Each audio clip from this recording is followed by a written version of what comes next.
Ice cream ബാലമാസികയിൽ നിന്നും ഒരു കഥ. ന്യായം ജയിച്ചു. രചന യശോധര ചോമ്പാൽ. അവതരണം ശ്രീകുമാർ എഴുത്താണി. മകരമാസമാണ്. നല്ല തണുപ്പ്. രാത്രിയിൽ ആഹാരം കഴിച്ചു കഴിഞ്ഞപ്പോൾ പോപ്പി എന്ന പട്ടിക്കുഞ്ഞിന് ഇനി ഒന്ന് കിടന്ന് ഉറങ്ങിയാൽ മതിയെന്നായി. സ്ഥിരമായി കിടക്കാറുള്ളത് വീട്ടിൻ്റെ പിന്നിലുള്ള ചായ്പിലാണ്. ആ ചായ്പിൽ ഒരു തടം മാന്തി എടുത്തു വച്ചിട്ടുണ്ട്. മണ്ണുകൊണ്ടുള്ള തറയാണ്. പല ദിവസം മാന്തിയാണ് അങ്ങനെ ഒരു തടം ഉണ്ടാക്കിയെടുത്തത്. ഒരു ചാക്ക് അതിൽ കടിച്ച് വലിച്ചു കൊണ്ടുവന്നിട്ടു. കൊച്ചു പട്ടിക്കുഞ്ഞല്ലേ, ആ ചാക്ക് വലിച്ചുകൊണ്ട് പോകുന്നത് വലിയ പ്രയാസമായിരുന്നു. അന്ന് തൊട്ട് അതിലാണ് ഉറക്കം. തടത്തിൽ ചാക്ക് വിരിച്ച് അതിൽ സുഖമായി ഉറങ്ങും. തണുപ്പ് കൂടുതലാണെങ്കിൽ ചാക്കിനുള്ളിൽ കയറും. പിന്നെ നല്ല സുഖമാണ്. അന്നും അതുപോലെ നമ്മുടെ പോപ്പി ചായ്പിലേക്ക് നടന്നു. അവിടെ ചെന്നപ്പോൾ വേറെ ആരോ തൻ്റെ സ്ഥലം എടുത്തിരിക്കുന്നു. അയ്യോ, ആ പൂവൻ കോഴിയാണ്. എന്തൊരു വലിപ്പമാണ് അതിന്! കാണുമ്പോഴേ പേടിയാവും. ചുവന്ന അങ്കവാലും പിന്നെ വലിയ പൂവും, ആകപ്പാടെ ആരെയും പേടിപ്പിക്കുന്ന രൂപം. ശബ്ദം കേട്ടാൽ ഞെട്ടിപ്പോവും. രാവിലെ കിടന്ന് ഉറങ്ങാൻ സമ്മതിക്കില്ല. 5 മണിയാകുമ്പോൾ എല്ലാവരെയും വിളിച്ചുണർത്തും. അവനാണ് അവിടെ കിടപ്പ്.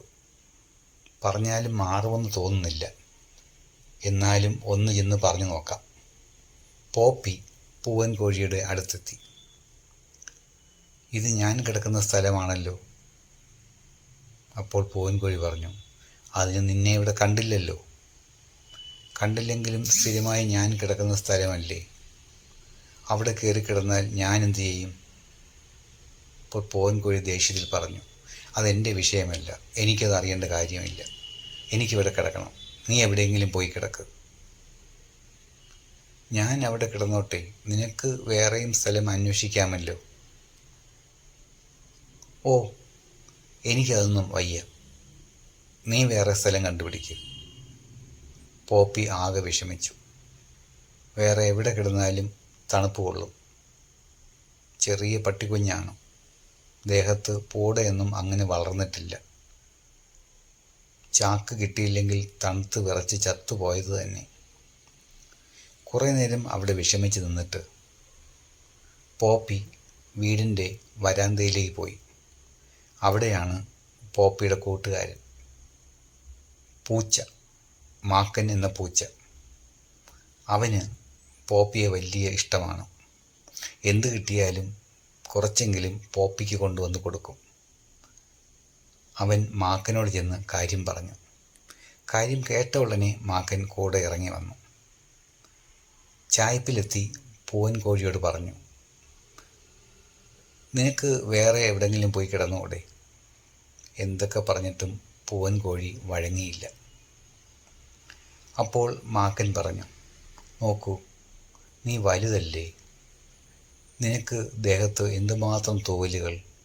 നീ എവിടെ കിടന്നാലും നിനക്ക് തണുക്കില്ല. ഈ പട്ടിക്കുഞ്ഞ് അങ്ങനെയാണോ? നോക്ക്, പാവം, ദേഹത്തൊരു പൂട പോലും ഇല്ല. തണുപ്പടിച്ചാൽ ഇവൻ ചത്തുപോകും. നിനക്ക് വേണ്ട പുതപ്പ് ദൈവം തന്നിട്ടുണ്ടല്ലോ. നീ വേറെ എവിടെയെങ്കിലും പോയി കിടക്കൂ, നിനക്ക് തണുപ്പൊന്നും അടിക്കില്ല. പാവം ഇവിടെ കിടന്നോട്ടെ.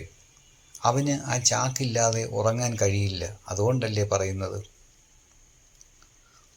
പൂവൻ കോഴി കുറേ നേരം ചിന്തിച്ചു. ശരിയാണ്, താൻ കാരണം ചിലപ്പോൾ ഈ പട്ടികുഞ്ഞ് ചത്തുപോയാൽ അതൊരു കഷ്ടമാണ്. പൂവൻ കോഴി പതുക്കെ എഴുന്നേറ്റു. ആ തടത്തിൽ നിന്നും പുറത്തിറങ്ങി. എന്നിട്ട് ചാക്ക് കൊത്തി വലിക്കാൻ തുടങ്ങി. മാക്കനും കാര്യമറിയാതെ പോയി സഹായിച്ചു. ചാക്ക് കൊത്തി വലിച്ച് തടത്തിന് പുറത്തിട്ടിട്ട് പൂവൻ കോഴി പറഞ്ഞു, പോപ്പി, നിനക്ക് ചാക്കല്ലേ വേണ്ടത്? ദേ നിൻ്റെ ചാക്ക്. എനിക്ക് ഈ തടത്തിൽ കിടക്കണം. ഇവിടെ കിടക്കാൻ നല്ല സുഖമാണ്. നീ ആ ചാക്കിൽ കിടന്നോളൂ. നല്ല തണുപ്പായാൽ നീ എന്നും ചെയ്യാറുള്ളത് പോലെ അകത്തും കയറി കിടക്കാമല്ലോ. നമുക്ക് 2 പേർക്കും സുഖമായി ഉറങ്ങാം. പോപ്പിക്ക് അത് കൊള്ളാമെന്ന് തോന്നി. എല്ലാവർക്കും ഉറങ്ങണമല്ലോ. ഈ പൂവൻ കോഴിക്ക് വേറെ സ്ഥലം കിട്ടിയില്ലെങ്കിൽ അതും ഒരു കഷ്ടമല്ലേ. മാക്കൻ പോപ്പിയോട് ചോദിച്ചു, പോപ്പി, നീ സമ്മതിച്ചോ? പോപ്പിക്ക് 2 വട്ടം സമ്മതമായിരുന്നു. അങ്ങനെ ആ പൂവൻ കോഴി ആ തടത്തിൽ ഉറങ്ങി. അതിനടുത്ത് ചാക്കിൽ പോപ്പിയും കിടന്ന് ഉറങ്ങി. മാക്കനും സന്തോഷമായി. ഇരുവരോടും യാത്ര പറഞ്ഞ് മാക്കൻ വരാന്തയിൽ ഉറങ്ങാൻ പോയി. നമ്മുടെ പോപ്പി എന്ന പട്ടിക്കുഞ്ഞും ആ പൂവൻ കോഴിയും ഉറക്കം വരുന്നത് വരെ ഓരോരോ കഥകൾ പറഞ്ഞ് അങ്ങനെ കിടന്നു.